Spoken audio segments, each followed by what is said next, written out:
What's up, friends? Welcome to SPDM TV. My name is Mike, part of the SPDM crew, and I watch a lot of TV. We talk about various TV topics, reviews, a general appreciation of TV past and new. You can follow me on Instagram, Threads, Blue Sky, and serialized at MLHelty2452 to see what all I'm watching. This week, we are talking about The Boys. So we are talking about the Amazon comic book series. It's been out 4 seasons right now.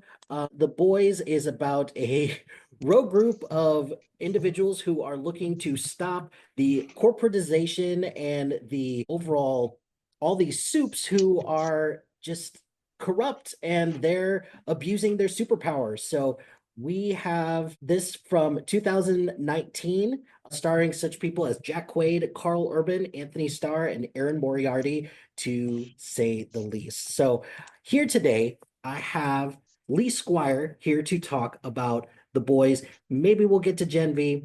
I doubt it because I think we've got lots to say about The Boys. But Lee, welcome to the show. How's it going? Hey, I'm so excited to be here. It was a long time coming. It was. I appreciate you sticking with this and thank you so much. So, Lee, could you introduce yourself to everybody and kind of just talk about your love of television?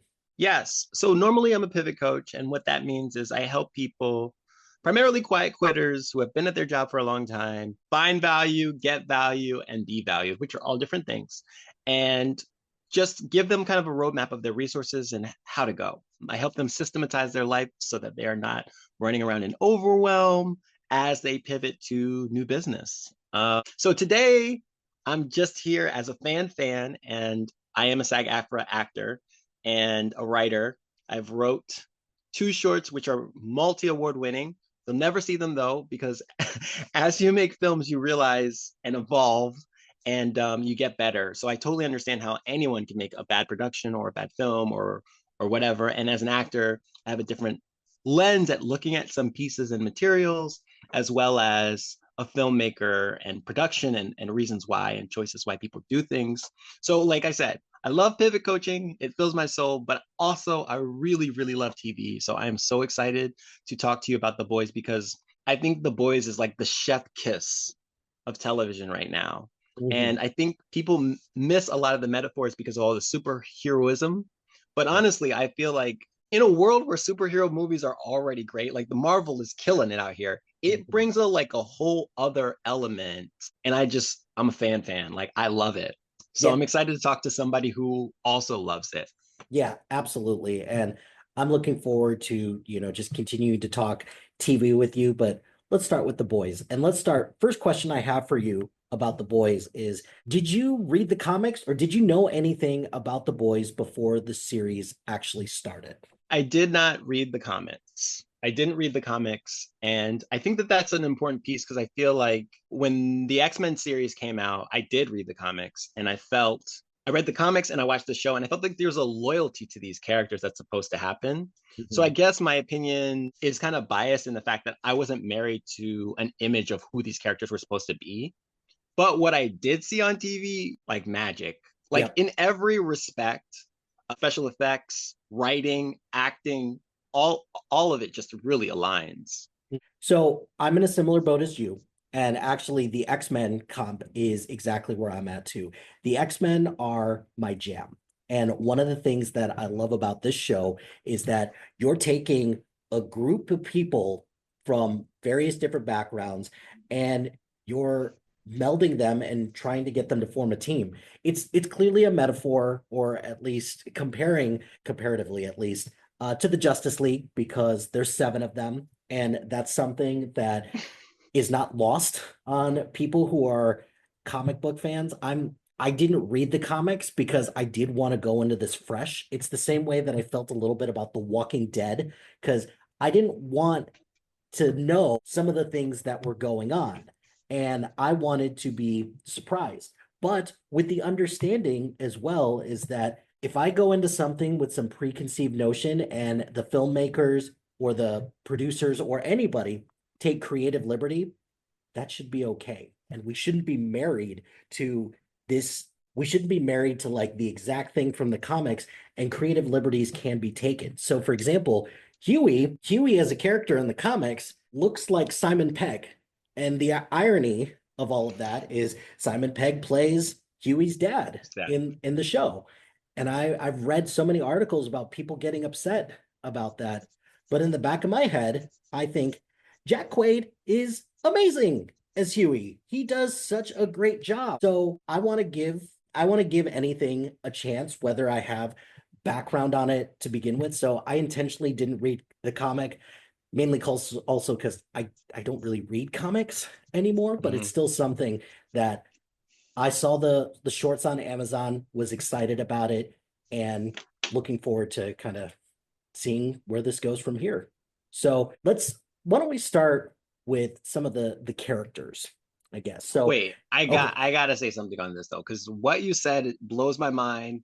Be prepared to see me talk more about it. But yes, being married to the characters is a gift and a curse, and I haven't decided which way is better. Mhm. But let's just face it, the first batch of X-Men movies, I was just so happy to see the X-Men on screen. But anybody will tell you those characters are not the characters from the show or the comics. They're completely different. Somebody just put their completely different spin. So if I go by being married to the characters is something, then I draw my conclusion at that. But if Yeah, you look at what Marvel's done in the last like decade, right. they have been married to those characters. Like a lot of the stuff that you see, Civil War, all of that stuff came straight from the comics and they put it onto the screen. So being married in that respect, I was happy. Previously, not as happy, some good moments, but I think it really just depends on who the storyteller is. It's okay to take liberties if your end result is phenomenal. If Mhm. your end result is phenomenal, then you can take liberties. But if your end result is Professor X, Jean Grey, and Cyclops being dead, Oh, you're gonna yeah. need a super movie to come back from it, like Days of Future Past. Yep. Yep. I will give you that. There are some people's creative liberties that if anything make you scratch your head a little bit. I'm looking But at Marvel killed it. Marvel killed it. They really did take these characters, honored them, and put it all to life in all different spheres and genres. say DC has had its moments, I suppose. I don't think that DC really has a Kevin Feige. I They've know that tried they've Josh tried Whedon numerous different ways. Yeah. and Zack Snyder, Mhm. they were at the helm. But I think Kevin Feige kind of really, and this is an outside perspective, so maybe not even Kevin Feige, but like he kind of just said, this is the plan. You take your movies, but this is what it's going to lead up to. Mhm. I think people were making movies and they were like, oh, yeah, we're in the same world. So let's. I think that there was a systematic approach to not Ultron, but after Ultron, there was like a systematic approach that went across the board. Yeah. So, like Endgame and Infinity Wars, like Mhm. those movies should have been Oscar winners. Those Mhm. were great movies. Mhm. And I don't think that the same amount of plotting went into DC. Like No, Black no, Panther God, was a no. huge success, but I think people really forget that like you had to see Black Panther because it was such an integral part of the franchise to know what was going on in Wakanda. And one, that's allyship, because otherwise there's a lot of people who wouldn't have seen a black movie. But Uh, also it showcases how connected these movies are and how strong they are and why you need to see all of them. I didn't mhm. see as much of that on the DC side. No. Also, I felt like the DC, they took a lot of, they tried to be different from the norms. I feel like, though, with DC, you have to. With the Marvel characters, I feel like they're written in a way that it's easy to adapt to real Mhm. life, where the DC characters, they're very white hat. Well, Like Superman has all these powers. Why is he not winning anything? Like, it right, doesn't make any right. sense. Well, and the other thing too is that because James Gunn is going to address this with his DCU or DCEU or whatever he's planning on calling it, he wants them to be specifically look at this concept of how these superheroes are gods in a way. And I see it with DC. I always felt that DC was kind of like the Olympians. Superman is like Zeus, Poseidon is like Aquaman, mhm, and Hades is Batman. Like it is the Olympians. mhm, So I see that. James Gunn, best choice. I can't think of a better choice to take over DC. Now, losing Henry Cavill, I don't think was a good idea. However, I will say that that Superman movie was 3 hours, very long. yes. Anytime you're looking at a superhero movie and you're like, it's long, that's not good. Mhm. But I'm scared. I feel like The Superman trailer that I saw, I was just like, I think they're about to do the same thing with the Superman franchise that I saw Mm, three times before. But I'm trying to give James Gunn the upper hand because Guardians of the Galaxy was a really good movie in the fact that every time they ran into a problem, three things went wrong. So as a I Go ahead. speak sometimes. Go ahead. Go ahead. As a writer, there was a problem everywhere there were three problems every time they hit an issue. So somebody would be coming from back here, somebody would be doing this, somebody would be doing this every time they hit a road. And they did that every single time that they hit a major plot point. That's really hard to write. On Mhm. top of it was an ensemble piece. So everybody had like a backstory or something like that. So when you look at something like that, a writer who's capable of doing that, doing what I said in terms of like the Kevin Feige and thinking ahead and writing everybody's stories, I feel like he is the most qualified to do it. Not to say that Zack Snyder wasn't qualified, I think that he was, but I think Zack Snyder and Josh Whedon all had things going on in their lives while those were going down, and I think it was reflected in those pieces. I think Zack Snyder's son died or something like that. That's why Josh Whedon stepped in. Yeah. And I think Josh Whedon was going through some stuff. So it all got put at the hands of one person. Whereas with Marvel, Kevin Feige had the idea, but he gave it to multiple people and told them their piece. Mhm. That's a leadership thing. Yep. The leadership on that side led to a vision that I think really worked out for Marvel. Not so much in this phase for Marvel. I think that's the Jonathan Major stuff being taken out of account. A little But bit. And previously, they did really well.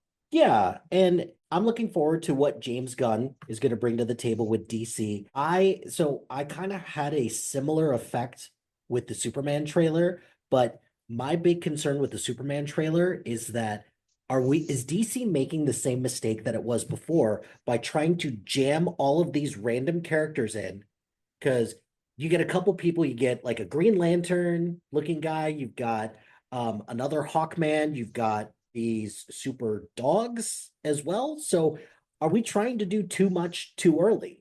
But James Gunn, for his credit, has always done a great job with Guardians and even most recently with Creature Commandos and also the updated version of Suicide Squad. Not the Suicide Squad, Suicide Squad, where he introduced all of these random characters and he made that we got to know them super quick and they found a way to be a team within one movie. That didn't happen with the Justice League movie, and I don't necessarily think James Gunn is worried about this interconnectivity as much as Marvel or the previous DC, like people who were in charge of DC we're looking to do as well. So I'm just looking forward to that, and I'm just looking forward to seeing what James Gunn is going to bring to the table. I'm looking forward. I'm giving James Gunn the benefit of the doubt. I think we have seen so many people, especially I would say like the X-Men movie, they get very excited about introducing these characters, but because there's nothing but these characters and then maybe a use of their powers that they never do them justice or a service.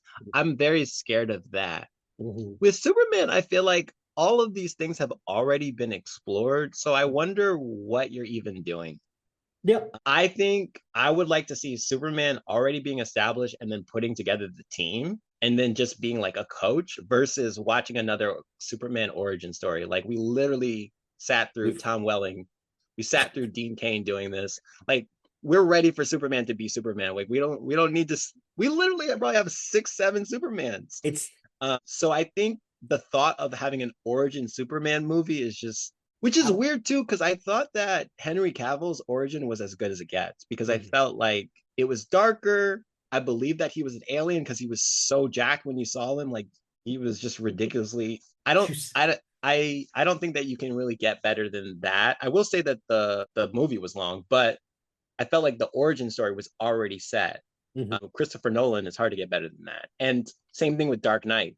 So Right. now you're rewriting all of that. You're getting rid of Henry Cavill, but you're replacing him with this other actor. I hope that he brings it. Like I really hope that he fits that because I I felt hope so. like Yeah. we've seen so many Supermans that it's hard shoes to fill. And if I'm being a thousand, I don't see it. Like I don't think that nothing against that actor. I just think Superman is a specific look, just like Mhm. James Bond or Batman. I don't know. So I'm leaving myself open to see what happens, but right now I'm like I hope they're really, really thinking this out over here. I hope so too. And I guess we're just gonna have to trust the process and hope to that it all works out in their favor because DC could sure use a win right now. Ooh, they need to And win bad. they need a win real bad right now. So let's pivot back to the boys and I let's love talk that. it's all good. So with the boys, you mentioned it before that one of the appeals of the boys is that this is saying a lot about society. It's saying a lot about all kinds of different things, which I don't know. To me, the best superhero anything has something to say about the reflection of society. It's one of the reasons why I love the X-Men so much. All those individuals who said when X-Men 97 came out that they didn't like the X-Men anymore because they were quote unquote woke. Like, have you seen the X-Men? Do you know anything about the X-Men? Because they are the epitome of society's views about discrimination and prejudice. And don't you didn't see that before, but now you're seeing it now. It felt very weird to me when that criticism came out about X-Men 97. So with the boys, there's a lot, it's very topical. It's got a lot of current events going on. But I'm curious from you, Lee, what is it about the boys that has kind of stood out to you and kind of continues or keeps you tuning back in? Because there's a lot of TV on right now. And that's a good thing and a bad thing because all these streaming services, they are jockeying for our attention. But what is it about the boys for you that keeps your attention and keeps you wanting to tune in? Yes. Yes to all of that. So a lot of people don't know this, but Professor X and Magneto, they're based on Martin Luther Martin Luther King King, and Malcolm X. Yep. Malcolm X. Mhm. So there goes that whole woke theory. Yep. Absolutely. Absolutely. I think that it's funny whenever in public, they were about needing to hide who you are. And certain characters like Mystique, like, F that. I'm gonna Yep. be me, and people Mhm. are just gonna have to deal. And people feeling the hate and deciding, you know what, even though you're hating me, I'm not going to spread hate. I will still protect you against other mutants because I do want peace. Even if you are part of the problem, I don't want you dead. Mhm. Like that's a huge mindset that I think a Yes. lot of people miss. They Mhm. just see superheroes saving people, but they don't understand they're saving the people who are throwing stones at them. In terms of the boys, they are highlighting something. Absolute power corrupts. They did this statistical experiment where they just gave everyday people jobs in a prison. So they had everyday people jobs in the prison. They had everyday people become prisoners.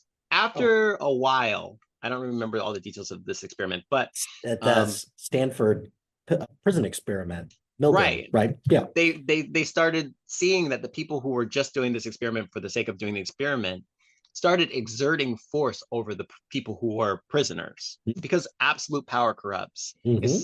It's why so many men have had the opportunity to be corrupt because more often than not men have been in power.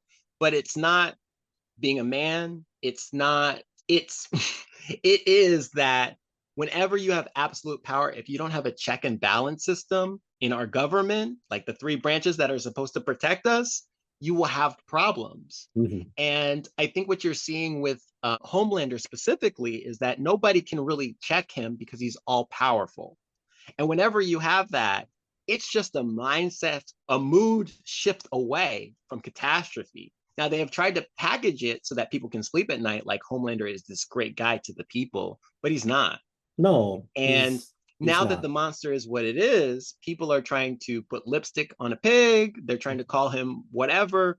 Victoria is trying to figure out how to align with him because at the end of the day, they can't stop him because there's no check or balance. So I love seeing that real aspect of what happens when everybody just tries to get along, when there's no checks or balance, because I think that's what we need in our own lives. All of us need checks and balance. The police system, when police are at fault, they have internal reviews. But as you go higher up in the rankings, it doesn't ever go anywhere because they keep it quiet because so They many can, people have been complicit to yep. watching someone do something and not speaking that they can hold it over each other. Mm-hmm. So if there's no check and balance to any system, power is going to corrupt. And the first couple seasons of The Boys, I think that they were quietly whispering it. The last couple seasons, man, they've been shouting it. They have They've been been shouting shouting it. it so loud because as Homelander as a superhero in the first couple seasons, he was someone who was a corporate man through and through. He wanted to make sure that Vought as a company and what you said about checks and balances, to me, one of the things that kind of stands out from a checks and balances standpoint is checks and balances on corporate America as well. Because Mm. Vought as a company is just this institution and almost a too big to fail type of situation. And we've seen time and time again when there's companies out there who think they're too big to fail, and yet something happens where somebody makes, somebody gets too greedy or they don't think about the greater good. Something happens that ultimately brings them down. With Homelander, he is a character who he's actually unfortunately one of my like slight issues with the show because how do you stop Homelander? How? We it's the Superman thing all over again because Superman at least had kryptonite. And yes, depending on which thing of Superman you watch, there's all these various colors of kryptonite that can stop him, but we haven't quite found that yet for Homelander, right? So, how do you stop someone like Homelander who he's now completely unhinged, off the rails, and thinks that he's invincible? Because pretty much throughout the course of the series, he has been told, and he it's very evident that he isn't invincible to literally almost everything in the show. So that's one of my concerns, but that is something that I've seen kind of steadily grow through and through to the end of season 4 when he's not in charge of the government, but for all intents and purposes, yeah, he is. Because they've pretty much instituted martial law at the end of season 4, and they put Homelander and all these super soups in charge as a means to protect the people when they don't realize they're part of the problem, aren't they? But they just want somebody to come in and help them and save them. And that to me is just blindness that is problematic in a lot of ways. So, one, I am so sad that the show is ending. I know that 8 to 12 episodes is not going to be enough for me. I already know it's not going to be enough. But I would argue that they do know. They know exactly who Homelander is, but the alternative of him being exactly who they think he is just too much. It's too much because they know they can't stop him. To your point of we haven't found a weakness for Homelander, that's actually why I like him. Because if you don't have an elephant like Homelander in the room, so many people will say stuff like woke. Like the alternative to woke is sleep. Like you want to be awake. Mm-hmm. But if you don't have something that is so catastrophic, so many people will make fun of the thing that they actually need to happen. And I think you're seeing so many people in this blatant denial because they don't want to do what they need to do, like be metaphorical superheroes and Congress people to stop him because they realize how powerful he is. Victoria Newman, she's like one of the most legit threats out there. She can blow people's heads off, but she is scared of Homelander to the point where the only way Homelander can get something done because he can't finish a thought is with her. Mm-hmm. So instead of her planning how to, go against him, the fear of him runs through her. Mm-hmm. And she probably could be like, I'm thinking the only person who could really kick it to him. Probably. Now, my favorite part of this whole show was when Huey and Butcher got the opportunity to kick his ass. Like that, I love that. And ain't no way if I could teleport, he would have ever got away. But that moment where Huey, Butcher, and Maeve, I Grandpa, think. Or what's his name? Jensen Ackles? Ackles? Soldier Boy. Soldier Soldier Boy. Boy. When the Yeah. three of them were beating him up, and honestly, Soldier Boy kind of let me down because I was like, everybody keeps talking about how you're this big bad, but I Butcher is the one who's handling business. yeah. But the three of them getting to beat up, and it felt so good because you were finally getting some kind of ramification and justice. But that's the point of the show is that it takes people who don't have superhero powers standing up to this big bad in order for anything to be done. And he had to run away crying Yes, when he they did. worked as a team. Oh, yeah. I'm so glad that you mentioned that you were let down by Soldier Boy because I love Jensen Ackles as a performer. I think he did a fantastic job as a character of Soldier Boy, who's clearly a parallel to Captain America. I I just I didn't see it, and I think they tried, but I think one of the issues that a lot of TV shows and a lot of movies have sometimes is that you maybe sometimes expand too much and you're trying to jam so many different things into a show that you sometimes lose focus on certain characters. And I think Soldier Boy was one of those characters that got a little bit lost in the shuffle at times and wasn't developed as well as he probably could have been, which is too bad because I think there was a lot of good things there. I just think the execution wasn't always there. Yeah, I think there were a lot of things that were going down. I Mhm. think that he's got a spinoff, a prequel. I don't know how that's going to work. To me, what was interesting is other than their relationship of genetics, was that he was the big bad that they had to shut down, and now they're dealing with Soldier Boy. Now Soldier, so not Soldier Boy. They're dealing with Homelander now. Homelander is the big bad that they need to shut down, and they need his help to do it.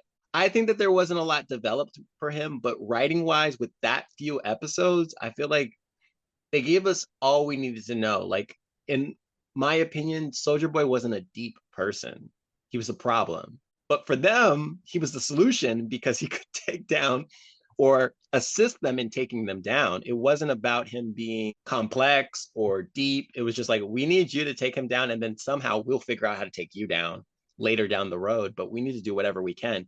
And that's how business is sometimes. It's just like, right now, the biggest threat to us is this. So we're going to put all our beefs aside until we can figure out this. But to me, he wasn't like a deep character. He was somebody who had too much power, who was dangerous, wasn't considerate of most people.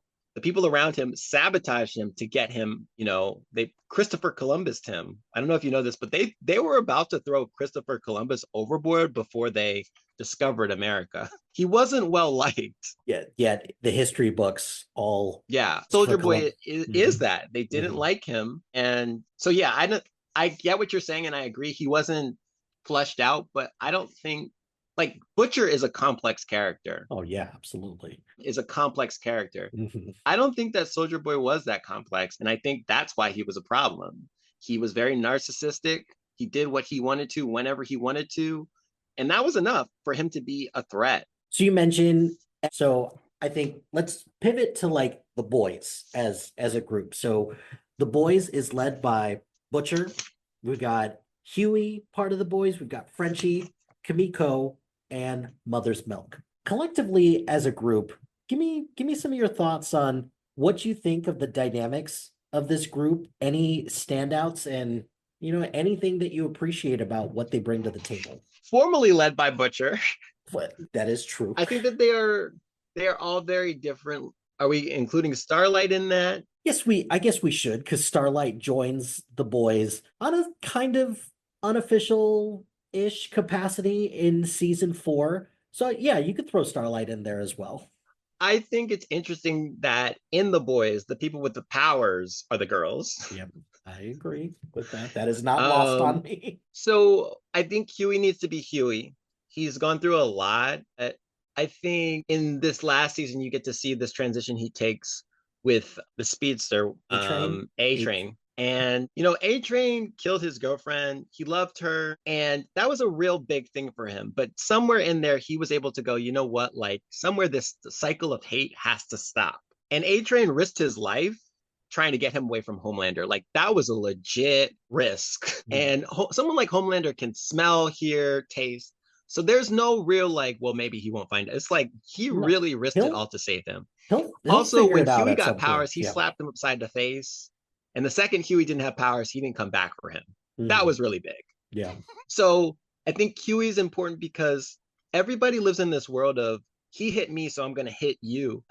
You have to just think bigger than that. Some things you just have to let go. You have to realize what it actually does to the world if we're all in chaos and fighting. You have to understand that some people make mistakes. when you have a superpower, it's very easy to make mistakes. Nobody wants anybody to die, but yeah, if you run through a person and that's going to kill them, it's a mistake. He was media trained, so how he handled that, probably not the best, but that's how the people around him probably told him to handle that. Yep. Let us handle it. We'll cover it up. We'll send an excuse or whatever.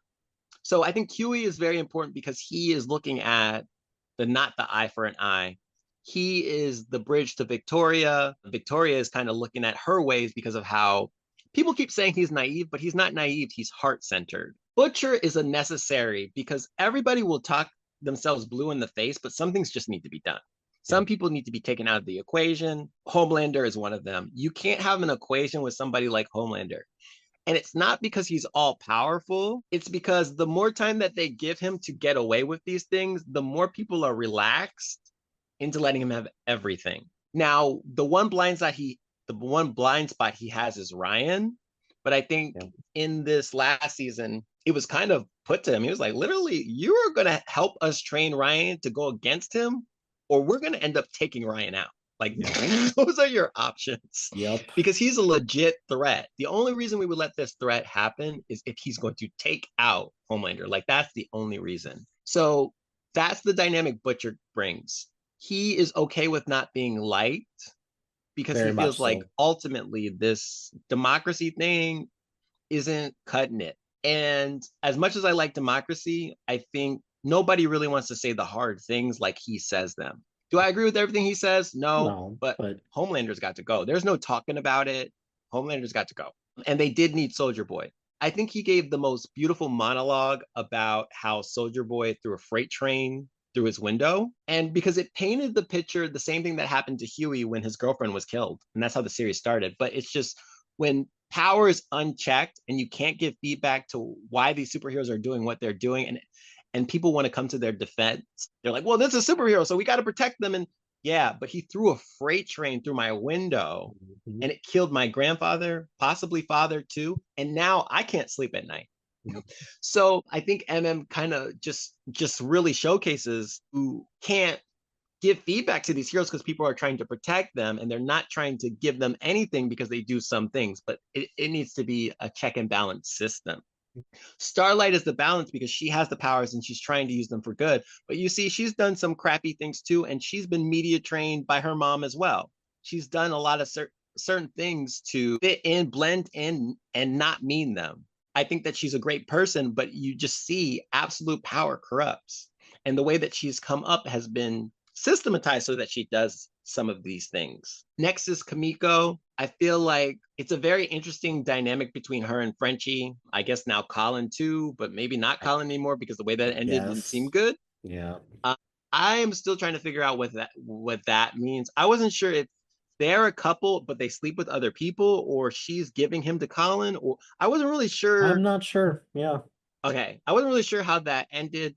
More power to you. I thought it was pretty abrupt how they tried to introduce how he was bisexual the way that they did. I I would want to agree with support that.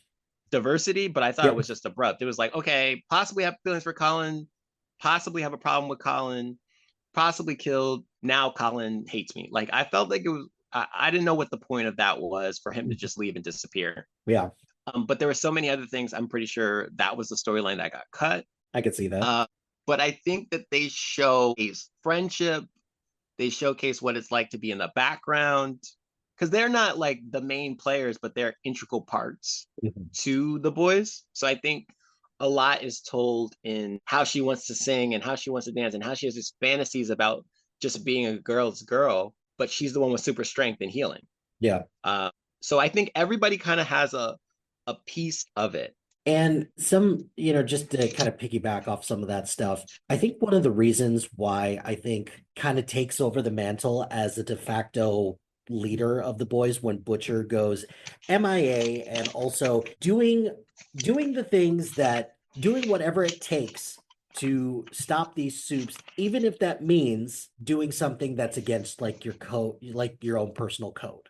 Like, I don't think in a million years someone like Huey or someone like Butcher, who has such this big vendetta against superheroes, would have taken Gen V unless they had any other way to like level the playing field somehow. And I think the struggle there is that he's got a code, but not only that, he's got he's got more stakes than anybody else because he's also got a family too. A family that, might I add, not exactly supportive of what he's doing. They understand why he has to do it, but not they don't want him to get hurt because he's had a heart attack. There's been a lot of OCD. stuff. Yeah, there's been a lot of things that have happened but that makes him a fascinating character that you're rooting for. And he's the one that whenever there's these big fights, he's the one that I'm always the most worried about because look, I'm a parent as well, and I see a lot of what MM is doing, and I empathize with that a lot. And this isn't to say that all the other characters within like the fabric of the boys, I'm just like, I feel nothing for them. But MM is just the one that I gravitate to the most. I like what he has to say. I love the performance as well. The guy that plays it is just fantastic. Laz Alonso. There we go. Frenchie and Kamiko, that's an interesting situation because I've kind of waffled back and forth about what do I do about Frenchie? He's your demolitions expert. He's got issues with substance abuse as well. I don't know, like he's got a very cloudy and muddy backstory. There's a lot there. The character, he's funny. He's definitely got his moments. I'm just not exactly sure what they're going to do with that. And then Carl Urban, I don't think Carl Urban gets enough credit for not just this performance, but a lot of his performances. And I am contractually obligated to say that I am married to somebody from New Zealand. So, as Carl Urban is also from New Zealand, I have to give him props for that. So, if my wife is listening to this, there you go, got that. No. But with Carl Urban, he just brings such gravity to the role, whether it's the way that he talks, it's the action sequences, but he also nails the subtler moments as well. I loved his whole storyline with Becca. I loved every aspect of it because it humanized Butcher in a way that we normally would not get because we've only seen kind of the end result of everything that has happened to him because of superheroes. So when we get those moments with Becca, it just makes us kind of empathize a little bit more with Butcher, even though we know a lot of the things that he does is wrong or is not good. And then even the moments that he has with Ryan as well. He could be very maternal at times. He could be very maternal or paternal with Ryan. He could also be very paternal with Huey as well because he's taken Huey into this world and he's been nurturing, he's been guiding him. He's very tough on everybody, but he's particularly tough on Huey as well. And I think that's something that I appreciate about Butcher is that he does care. He just has a really shitty way of showing it a lot of times. Right. Well, I think I come from people who have gone through the civil rights movement, and there's a lot of trauma that comes from that. Mhm. We needed all the skills that they had to get us through, but there's a lot of trauma that comes with that. Mhm. And I think Butcher is a good example of that in terms of all of his actions. If you put them out on paper, you could map out why he is doing what he's doing. And will attribute it to him being a douchebag or a crappy person. But he has just done the math equation of why he's going to do something faster than most people can catch up. And I don't know if all of those choices are ones that I could take, but I understand that being through people who have lived through trauma, he's lived through a lot of trauma. He's seen a lot of things. So he's trying to make sure that the people have what they need and are strong enough to do what they need to do, even if he gets taken out in the equation. Aussie actors, man, they're dangerous. They are very dangerous. The first time I saw Carl Urban was as Cupid on Xena, and Wow. he later played Caesar, but phenomenal actor. Could not give him enough. The weird thing about this latest Becca, I think you were talking about the first Becca kind of back and forth, but the latest one was with an actor who I first saw play Denny Duquette on Grey's Anatomy. So it was weird that he was like, because Denny ended up coming back as a hallucination. It was Ooh. weird that he actually ended up being a hallucination again. Weird. Mhm. But I wanted to talk about the Gen V. I think the Gen V You were like, I don't think that they would take the Gen V because they don't like superheroes or whatever. I actually think Gen V is a metaphor for privilege. So Homelander has all this privilege and they can't fight it because they're just humans. And I think that that is what it's about. They ended up taking the equivalent of privilege so that they could fight him, and they whooped his ass because they had lived a life without privilege. In Well, terms of I just want to say I love that metaphor. I think that metaphor makes so much sense about what Gen V represents, especially for the people who take it willingly as well. Because there are a fair amount of people in the boys and Gen V to some extent or another who unwillingly were given the Gen V serum. But all of those people, the ones that didn't know that they were getting Gen V, they are given this life that they could have that they otherwise wouldn't have privilege of having superpowers, and they get swept up into this world where there's a superiority that they feel towards other people. So and the privilege ends up killing them. Like yeah, it's literally killing them to take it. Yeah. yeah, So I in terms of, that's great. I appreciate his position and his mental health issues because I think if I have ADHD and I have PTSD, so I know that anytime you tell somebody that, they're like red flag. And I understand that, but if you don't really understand what OCD and PTSD is, you're kind of always going to be worried about that person. Mhm. When that's not always the case. Things like depression and anxiety, they don't fully go away, but you can make solid decisions. You don't always need to be questioned about where you're coming from unless you see some serious trigger signs. Mhm. And I think M represents that, and the way that his family responds to that, because they feel like it's legit to be like, well, you have a mental health disorder. Yeah, well, have you gone to the doctor? You might have a mental health disorder too. But he is less healthy because he's got a diagnosis than some other people who probably have some things who have not been diagnosed. That's a constant struggle for people with mental health disorders because once you get that diagnosis, other people who have not been treated, who are not healthy, who don't have the coping tools or strategies, want to tell you that they are better than you all day, every day. So I appreciate him. I don't know how much I like him as a leader because he is still trying to figure out if he wants to be in the driver's seat or not. And that's not something you can do when you are the leader. I think he tries to hear people out a little bit more, but I think leadership requires a more of a vision than he kind of has. He doesn't even know if he wants to be there, so it's really hard for him to hold that down.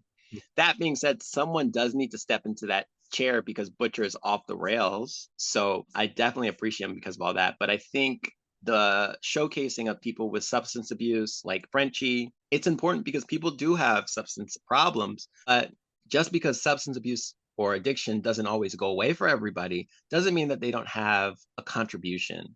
Mhm. Frenchie contributes to the group. He comes through for the group, but he also has some major character flaws. Yep. So in the interest of time, I've got a couple questions that we can kind of tackle, or if there's a particular question that you or a particular thing you want to talk about. So I've got a question about themes, I got a question about characters, and I got a question about what's next. So which one would you like to go with? And I guess I have a question about, you know, storylines that kind of resonated with you the most. I think storylines that resonated with me the most or themes, one of Okay. those two. Well, we can combine both of those because as we talk about a particular storyline, okay, cool. As we talk about a particular storyline, we could talk about the themes that it kind of talks about. So, 4 seasons of The Boys. Each season kind of has some side stories. They have some season-long stories, but I'm kind of wondering, is there a storyline or a season that has kind of resonated with you the most, or that you appreciate or you liked the most? For the interest of saying something, I'm gonna say when we found out that she was a Nazi, Oh, the Stormfront Storefront character. was a Nazi. Yeah. Because in improv, when I graduated from Second City, yeah, there's a thing with improv where there's a game and you kind of just keep elevating. And what they were kind of doing was, well, she's not that bad, or she's not really a problem. She just has a different opinion on this. But then she became a Nazi. So that's like the ceiling, and people still weren't jumping ship. Yeah. Ironically, some of those similar themes have come to the forefront Oh, again, yeah. Yeah. but the idea was that that was the ceiling, and people still weren't Weren't they deterred. weren't budging or Yeah. jumping ship. So to me, I give big respect to the writers because a lot of people don't want they want to have this false equivalent that both sides are doing wrong. Both sides are doing wrong, and both sides are crappy, to be quite frank, but false equivalent. Both sides are not doing that. One side is entertaining Nazis. That's no longer a well, we all get into fights or trouble kind of thing. And I Yeah. think they showcase that very well Hmm. because what people are trying to do is, well, this side did this, so this it's not that. Hmm. One side is trying to bring back a Holocaust. Right. There's no longer a reason for anybody to be on this side. And yet, people are standing their ground and digging their heels in. That message to me, unfortunately, I feel like now it's echoing in our real world. But Yeah. at that time, I think that was the first administration of Trump where you were seeing this surgence of different opinions that were like, whoa, but now I feel like it was very bold of them to say it because what they could have done is been like, well, we want everybody to see our point or whatever. They were like, no, no, 10 toes down. Some people are bad guys, even if they have powers, even if they call themselves heroes, even if they have catchy slogans. What do they want to do? They want to exterminate, they want to eliminate, they want to get rid of. That does you're not a superhero when you have those things. And I don't know if Stormfront ever called herself a supervillain, but she was from jump. Oh, And I yeah. think people figuring out that that whole time they were kind of rooting for a villain, it was essential. It's like the Walter White effect. We Hmm. wanted to root for Walter White. We wanted to believe he was this great guy underneath because he started with cancer. Like we felt for him. And there was a lot of bad circumstances. But as you look at it, you're like, yeah, no, he was a bad guy. He was a bad guy for sure. And Stormfront was mine. I think season two is a really strong season. And a lot of things within the boys has pivoted to this culture that right-wing individuals are all for the superheroes because they think that they're going to, I was almost going to call it like restore balance to the force in a way, Yeah, no, yeah, I think that's right. that is a good way to put it.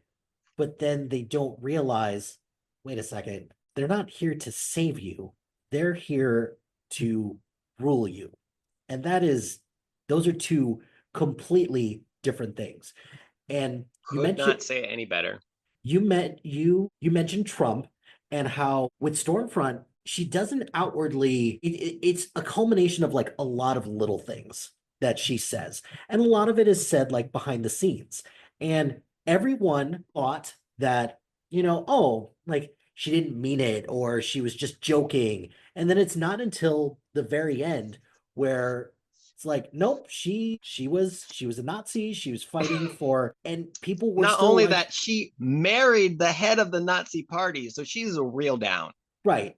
But if you look at what happened with Trump, like just take his first election, for example. So many people thought the way that he disparaged people with disabilities, the way that he talked about immigrants, the way that, or immigrants and migrants, the way that he talked about Hispanic people, the way that he talked about women. Everyone thought that, he's just kidding, or he's all that. Collectively, though, if you keep taking all of those different things, it's like, no, no, if you take all of that as a whole, this guy is a bad dude. He is not looking out for your best interest at all. And it's very telling to me that we're we're in the same exact spot now that we're in, except it's so much worse because now So Trump much feels worse. even more emboldened to do whatever he wants. Kind of like what a lot of these superheroes feel. They feel that I they're gotta jump in, Mike. I go gotta jump in. go You're so right about the Stormfront. And it's so important because a lot of the time, people can't see racism until the N word is said. But if that's the case, then racists just will never say the N word. right. And if you can't see the injustice until the N word is saying, you can never be my friend. You can never protect me. You can never make sure that I'm okay.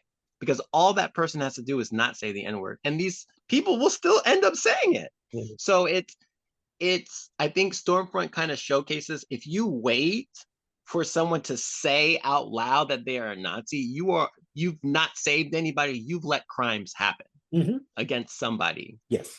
So I think that is so great what you just said. The next part is I got to argue with my friend. A Okay. lot of people have said they thought that he was kidding or they didn't believe him. I don't think that.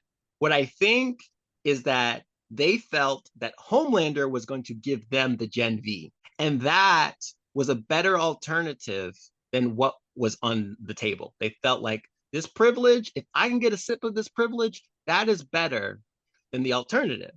Mhm. So I don't think that they thought he was kidding. I think they thought that he was serious, but they thought that what he was do was hand out privilege, protect the ecosystem, because they felt like right now it was being distributed equally. Mhm. Affirmative action was coming for them. They thought they need something to restore balance. One, I don't know how you thought that somebody like him was going to restore balance, but the kidding part, I don't think people are ever going to come out here and be like, well, I knew he said that, but I felt like it's just not something that you can say out loud. But I do think that it was about the privilege. They felt like, I am not a black person.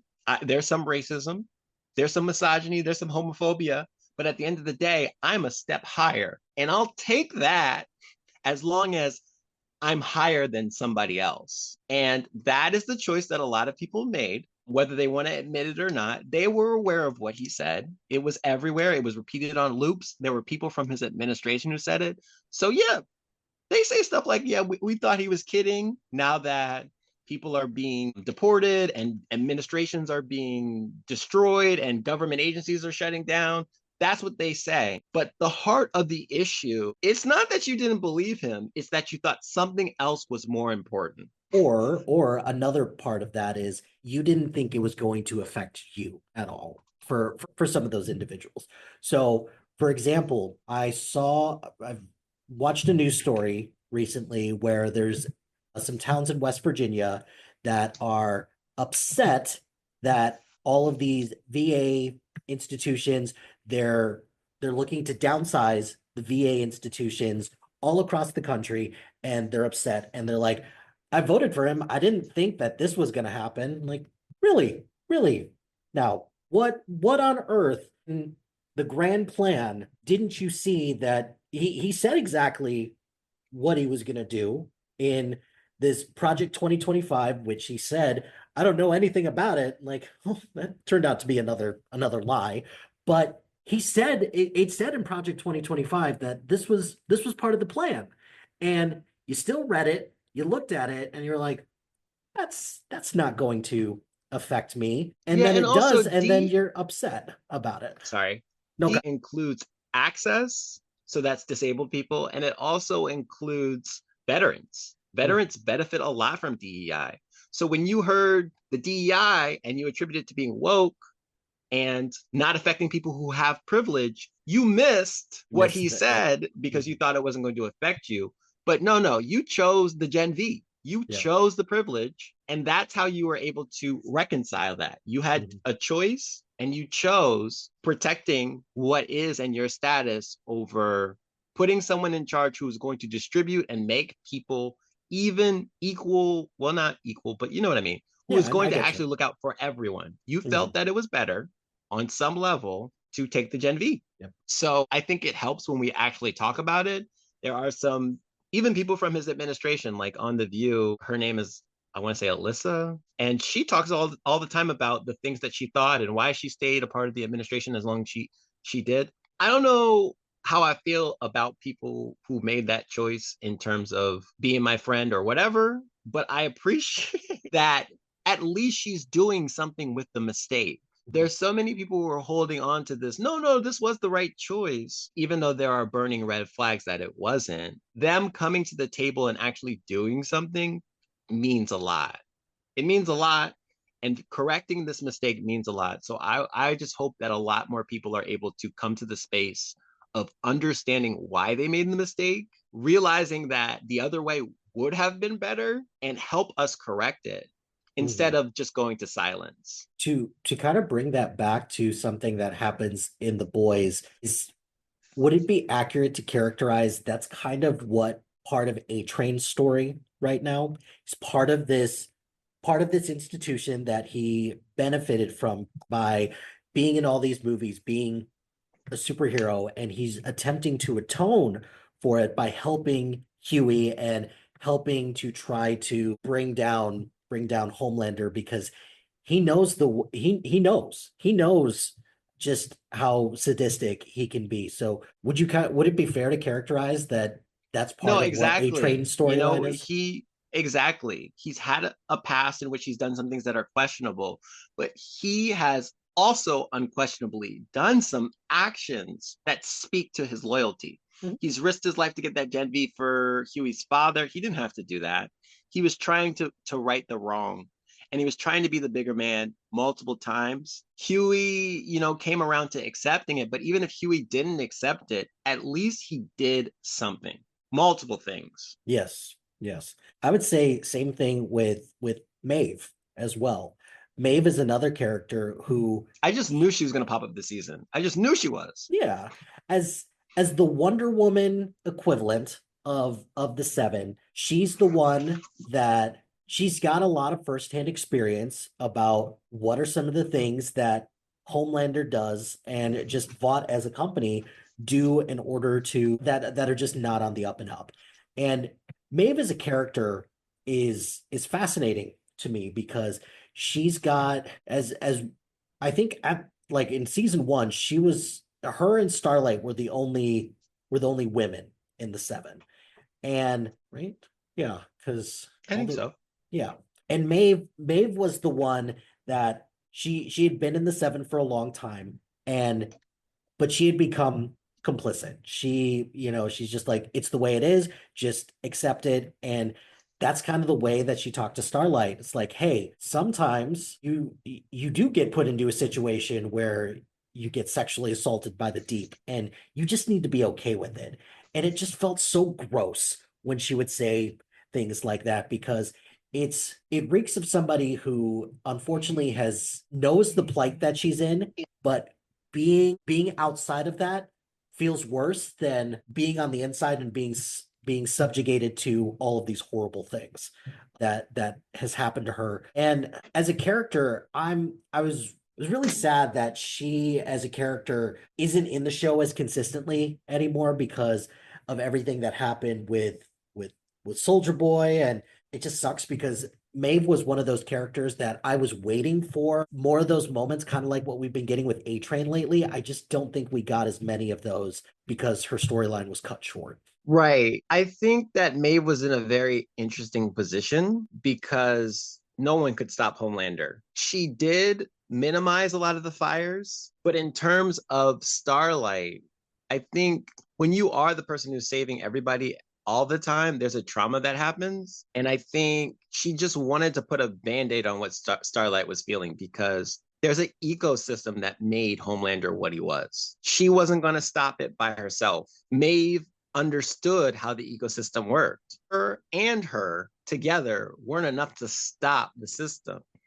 And the fact that they had made it to the seven meant something in terms of the betterment of with women. So, do I think what she told her was great? No, but I think she did it because she understood the ecosystem. Starlight comes with her hopes and dreams and thinking she's going to come in on the day one and change things. There's a system that put Homelander in place. So, her forfeiting herself being there wasn't going to benefit in the long run. Maeve was witness to some things that were horrific and horrible, but she also minimized a lot of that too. She was able to give the group some clues and stuff like that to benefit.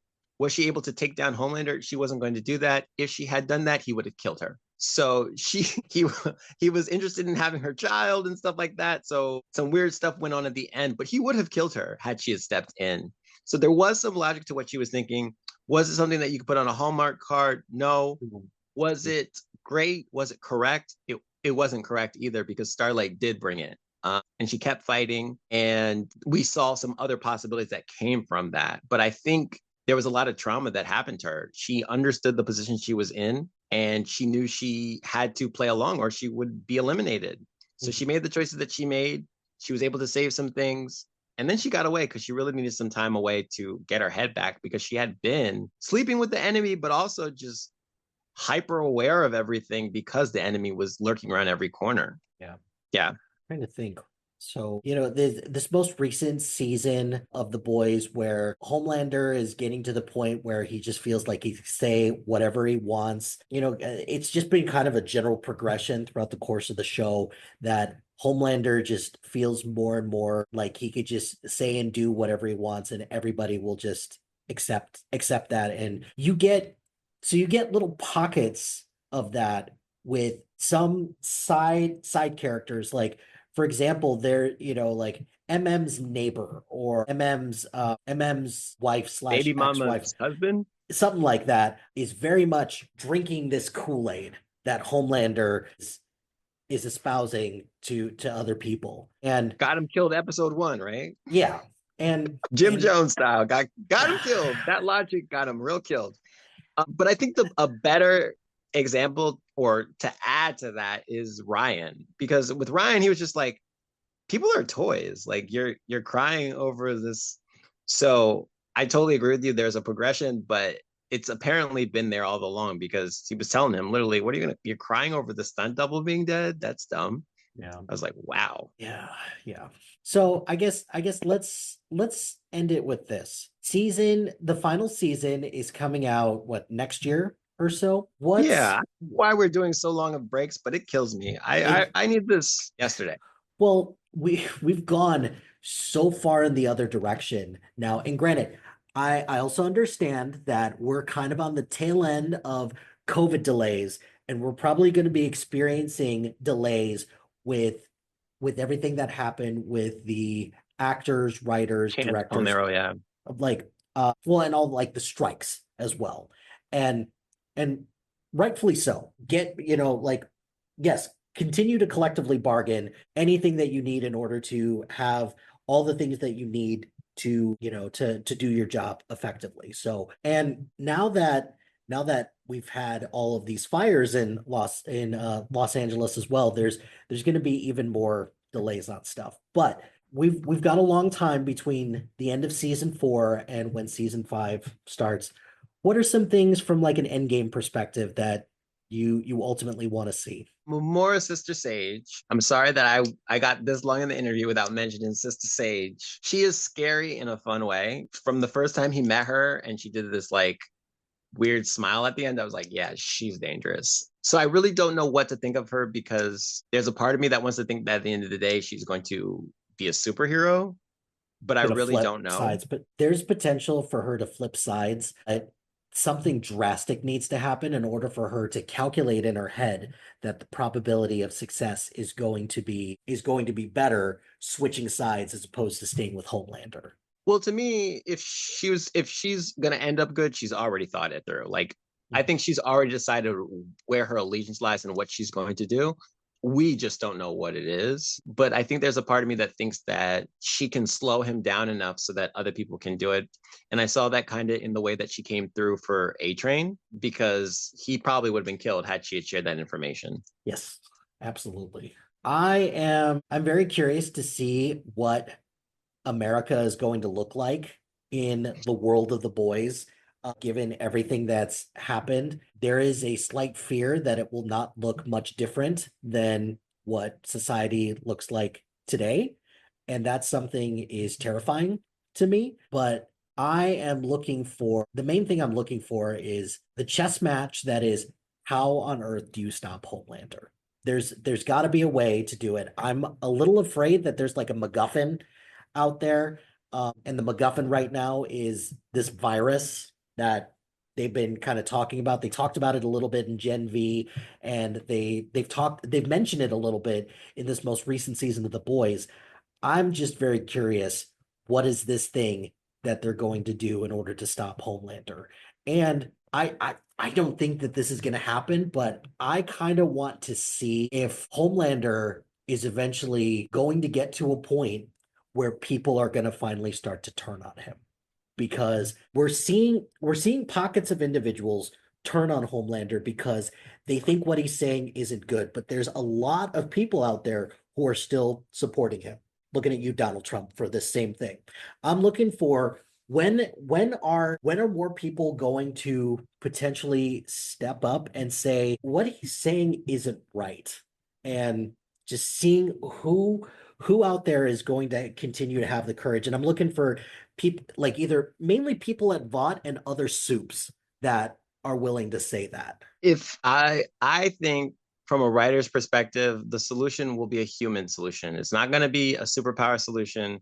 It's going to be a human solution. I don't know what the solution will be, but I think the writers will make sure that they let people know that the power rests in the people being collectively aware of their choices. That's what we're supposed to be built on. Homelander wears the flag. If he's part of that, we can take him down. So I think I don't know how you could be on the Homelander train. I'm trying every day to understand it more so that I can help people. But I think the power always rests in the numbers and people collectively deciding enough is enough. Well, why don't we leave it at that? That's well said right there. Lee, thank you so much for the conversation. I greatly appreciate not only you sticking because you mentioned it before. We've tried to get a chance to record numerous times, and I really appreciate you sticking with this. So, Lee, do you have anything that you want to plug, and where can people find you if they want to continue the conversation about anything television related or see some of the things that you provide from a pivot coach perspective? Yeah. So all of my links will be listed below. I will make sure that Mike has those so that you can, if you're looking at your resources and you want to pivot, you'll be able to find me at seriesproio.net. And those links will be below, as well as my Instagram, in which I talk about films and movies and society in general and advocating. But I look forward to having another conversation with you as well. Thanks, Lee. Appreciate your time and looking forward to chatting with you more. Of course.